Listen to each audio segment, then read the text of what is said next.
და მე ვიცი ისინი რაში მადანაშაულებენ, ოღონ ამას ვერ ამბობენ, ჩემი დანაშაული არის ის, რომ მე ვამყრევ რუსეთს, მე ვამბობ, რომ რუსეთი ჩვენი სისხლით ვერ გაძღავ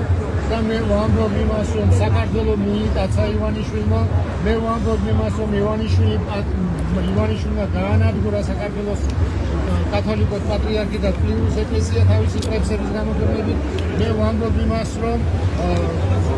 ეს მცირე ჯგუფი საპატრიარქოში, რომელიც არის შესახლებული, არის რუსული და აკეთებს რუსულ გეგმას ემსახურება, მას უნდა რომ არც ერთი კაცი, ვინც რუსეთს უპირისპირდება, არ იყოს ზიარებული და უნდათ რომ ეხლა ის ტაძარი, სადაც ერთგული ხალხი და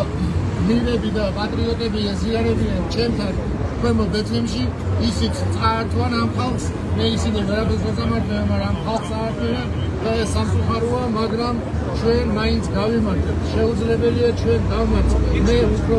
თუ ამათმა დამსაჯეს, უფრო მეტი დრო მექნება გადავერთო ეროვნულ განმათავისუფლებელ მოძრაობაში, რომელიც აუცილებელია ჩვენიერი უნდა განთავისუფლდეს ამ დიდი ქოციანობისგან და რუსეთის მონობისგან.